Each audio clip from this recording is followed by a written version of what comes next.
আসসালামু আলাইকুম প্রিয় দর্শক। আমিরুল মোমিনিন মানিক আপনাদের প্রত্যেককে আমন্ত্রণ জানাচ্ছি এই বিশেষ পর্যালোচনায়। আমাদের আজকের বিষয় হচ্ছে ট্রাম্পকে ছুঁড়ে মারল শক্তিশালী ফ্রান্স, ইরানের সঙ্গে চুক্তির প্ল্যান। প্রিয় দর্শক, ইরান ইসরায়েল যুক্তরাষ্ট্র যুদ্ধের গতি প্রকৃতি এখন কোন দিকে যাচ্ছে? স্পষ্ট হয়ে যাচ্ছে যে এই যুদ্ধে নতুন শক্তি হিসেবে সমগ্র বিশ্বে শক্তিমত্তা এবং নিজেদের কর্মকৌশল দেখিয়েছে তেহরান। এটা এখন খোদ পশ্চিমা বিশ্বের সমর বিশেষজ্ঞরা স্বীকার করছেন। প্রিয় দর্শক, ট্রাম্পকে একেবারেই পাত্তাই দিল না শক্তিশালী ফ্রান্স। ট্রাম্পের আহ্বানে ইতোমধ্যে সবাই এক বাক্যে বলেছেন, না, আমরা ইরানের বিরুদ্ধে মধ্যপ্রাচ্যে কোনো সামরিক অভিযানে যাব না। এই প্রেক্ষাপটে নতুন নতুন তথ্য আসছে। তার মানে একেবারে নতজানু বিপর্যস্ত জুবুথুবু অবস্থায় রয়েছেন ট্রাম্প। এখন অভিমান করে বলছেন, না, আমার কারোর কোনো সাহায্যের প্রয়োজন নেই। প্রিয় দর্শক, দেখুন, ফ্রান্সের প্রেসিডেন্ট ইমানুয়েল মাখো তিনি কেন এই সিদ্ধান্তটি নিলেন? মধ্যপ্রাচ্যে ক্রমবর্ধমান উত্তেজনার মাঝে কৌশলগতভাবে অত্যন্ত গুরুত্বপূর্ণ হরমুজ প্রণালী নিয়ে নিজেদের অবস্থান ইতোমধ্যে স্পষ্ট করেছে ফ্রান্স।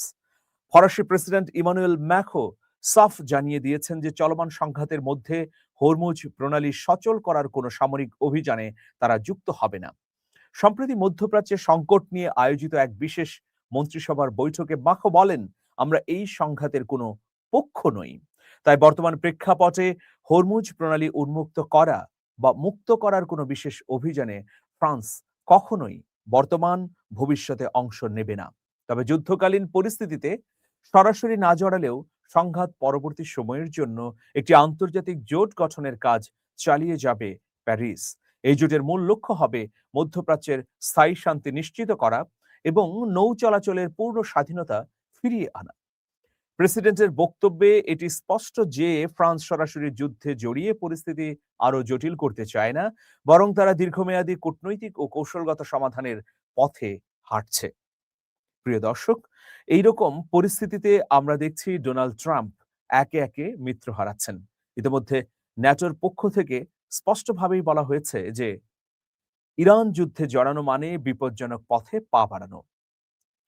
ইউরোপীয় ইউনিয়ন তার রাষ্ট্রগুলোকে সতর্ক করে বলেছে যে কোনোভাবেই মার্কিন যুক্তরাষ্ট্রের এই অভিলাষের সঙ্গে নিজেদেরকে যুক্ত করা যাবে না, তাহলে ভয়াবহ অর্থনৈতিক ক্ষতির মুখে পড়তে হবে। এরকম পরিস্থিতিতে ডোনাল্ড ট্রাম্প অভিমান করে এখন নানা ধরনের পাগলের প্রলাপ বকছেন। তিনি বলছেন যে আমি পশ্চিমা বিশ্বের অনেক রাষ্ট্রকে অনেকভাবে অনেক ধরনের সহযোগিতা করেছে, কিন্তু মার্কিন যুক্তরাষ্ট্রের আহ্বানে কেউ সাড়া না দিয়ে অকৃতজ্ঞতা বা বিশ্বাসঘাতকতার পথ অনুসরণ করছেন। এই যে দেখুন, হেডলাইনে আছে, অভিমানী ট্রাম্প বললেন, ন্যাটো দেশগুলোর সহায়তা আমাদের প্রয়োজন নেই। প্রিয় দর্শক, হরমুজ প্রণালীর নিরাপত্তা নিশ্চিতে মার্কিন মিত্র ও অন্যান্য দেশগুলোকে যুদ্ধ জাহাজ পাঠানোর ব্যর্থ আহ্বানের পর পশ্চিমা সামরিক জোট ন্যাটোর উপর ক্ষোভ উগরে দিয়েছেন ট্রাম্প। নিজের সামাজিক যোগাযোগ মাধ্যমে তিনি এই বিষয়ে তীব্র সমালোচনা করেছেন এবং ইরানের সামরিক বাহিনীকে একাই ধ্বংস করে দেওয়ার দাবি করেছেন।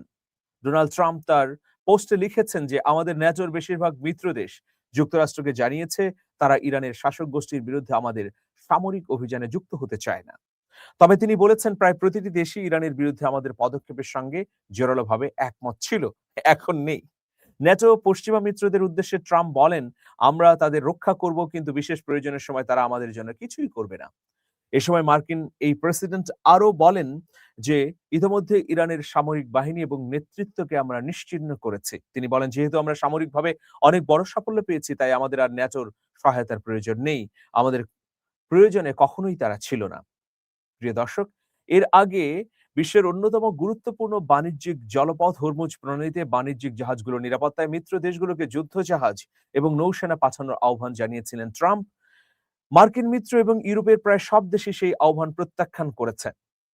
ইউরোপের দেশগুলোর জোট ইউরোপীয় ইউনিয়নের ২৭টি সদস্য রাষ্ট্র বেলজিয়ামের রাজধানী ব্রাসেলসে ইউইর সদর দপ্তরে এক বৈঠকে মিলিত হয়। বৈঠক শেষে সাংবাদিকদের পররাষ্ট্র নীতি বিভাগের প্রধান কাজা কাল্লাস তিনি স্পষ্টভাবে বলেন এই উন্মুক্ত যুদ্ধ নিয়ে ইউরোপের কোনো আগ্রহ নেই এবং ইউ এর কোনো সদস্য রাষ্ট্র ইরানের বিরুদ্ধে কোনো ধরনের সামরিক পদক্ষেপে সক্রিয়ভাবে অংশগ্রহণ করতে ইচ্ছুক নয়।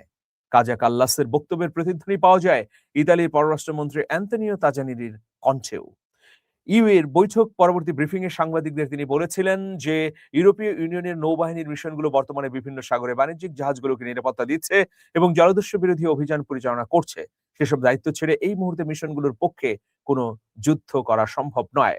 যদি সম্ভব হতো তাহলে আমরা অবশ্যই হরমুজ প্রণালীতে আমাদের নৌসেনা বা যুদ্ধ জাহাজ পাঠাতাম, কিন্তু এই মুহূর্তে তা সম্ভব নয়। ইউ এর নৌবাহিনীর মিশনগুলো বিভিন্ন সাগরে তাদের দায়িত্ব পালন করছে।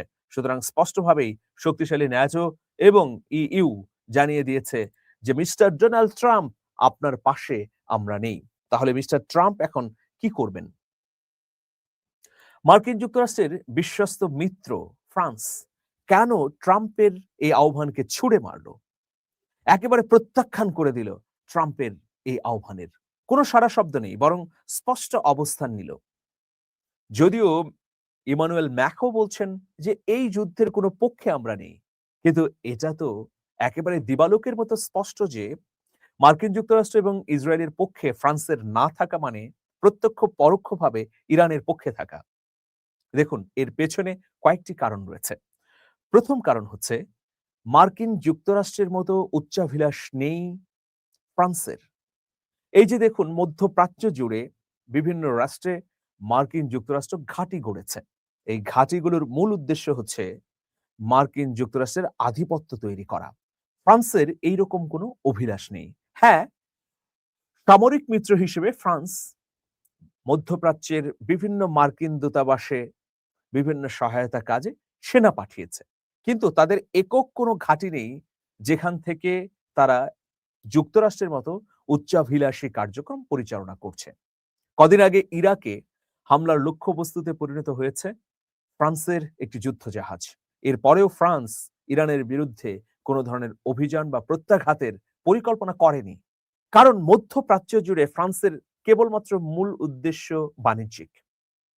তেল সরবরাহ নির্বিঘ্ন রাখতে, ট্যাঙ্কারগুলোর নির্বিঘ্ন চলাচল এবং নিজস্ব বাণিজ্যিক অবস্থাকে বিস্তৃত ঘটানোই প্যারিসের উদ্দেশ্য। তারা কেন আগ বাড়িয়ে এই ধরনের রক্তক্ষয়ী যুদ্ধে অংশগ্রহণ করে অর্থনীতিকে ঝুঁকির মুখে ফেলবে? এটা হচ্ছে প্রথম কারণ। দ্বিতীয় কারণ কূটনৈতিক। দেখুন, ইরানের সঙ্গে ফ্রান্সের নানা ইস্যুতে বিরোধ থাকলেও ফ্রান্স কখনোই ইরানের সঙ্গে যুদ্ধ জড়াতে চায় না, কারণ বহুমাত্রিক স্বার্থ জড়িয়ে আছে ফ্রান্সের সঙ্গে। পশ্চিমা বিশ্ব, বিশেষ করে মার্কিন যুক্তরাষ্ট্রের ঘনিষ্ঠ মিত্র ফ্রান্স, এটা সত্য। তারপরেও ফ্রান্স মার্কিন যুক্তরাষ্ট্রের চোখ দিয়ে তার ব্যবসা বাণিজ্যকে দেখে না, বরং স্বতন্ত্রভাবে সবকিছুকে নিয়ন্ত্রণ করে বা পরিচালিত হয়। ফ্রান্সের সঙ্গে পশ্চিমা বিশ্বের সম্পর্ক থাকার পরেও ফ্রান্স, চীন, রাশিয়া এবং অন্যান্য মার্কিন বিরোধী রাষ্ট্রগুলোর সঙ্গে সম্পর্ক রেখেছে তার বাণিজ্যিক বিস্তৃতির জন্য। সুতরাং এখন ডোনাল্ড ট্রাম্পের আহ্বানে সাড়া দিয়ে যদি ফ্রান্স যুদ্ধে জড়ায় তাহলে ভয়াবহ ক্ষতির মুখে পড়বে। এই বাস্তবতার কারণেই ইমানুয়েল ম্যাক্রো সরাসরি জানিয়ে দিয়েছে এখন এবং ভবিষ্যতে আমরা কোনো যুদ্ধে জড়াবো না।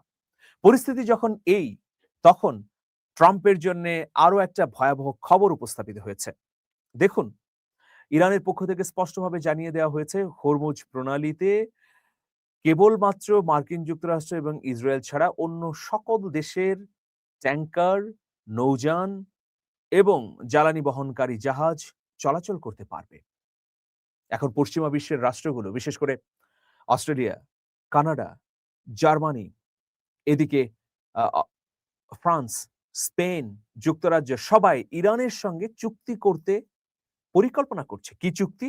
যেন হরমুজ প্রণালী দিয়ে তাদের জাহাজগুলো, তেলবাহী ট্যাঙ্কারগুলো নির্বিঘ্নে চলাচল করতে পারে। এর নিরাপত্তা ইরান দেবে একটি চুক্তির আওতায়।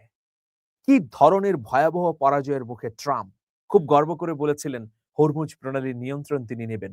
উল্টো এখন এই হরমুজ প্রণালীর আশেপাশে পারস্য মহাসাগর, ভূমধ্যসাগর, লোহিত সাগর থেকে তার নৌযানগুলোকে অক্ষত ফিরিয়ে আনাই হচ্ছে বড় চ্যালেঞ্জ। সুতরাং এইরকম পরিস্থিতিতে একেবারে ভয়াবহ আস্থা করে নিক্ষেপ করল ট্রাম্পকে ফ্রান্স। অভিমানে ট্রাম্প অনেক কথাই বলছেন। আজ এ পর্যন্তই প্রিয় দর্শক। নতুন, নতুন তথ্য নিয়ে আবারও হাজির হব। দর্শক, আপনাদের মধ্যে যারা আমার পরম শুভাকাঙ্ক্ষী তাদের প্রতি বিনীত অনুরোধ, আমার একটা উপন্যাস বেরিয়েছে, নাম 'হাদি ফিরলেন রাষ্ট্রপ্রধান হয়ে'। 'হাদি ফিরলেন রাষ্ট্রপ্রধান হয়ে'। এই উপন্যাসটি সংগ্রহ করুন। স্ক্রলে দেখানো নম্বরে ফোন করে ১ টি, ২ টি, ৫ টি কপি সংগ্রহ করে নিজে পড়ুন এবং বন্ধুদেরকে উপহার দিন। এই ভালোবাসাটুকু অবশ্যই আপনাদের কাছ থেকে চাই। ভালো থাকবেন। শুভেচ্ছা নিরন্তর। আল্লাহ হাফেজ।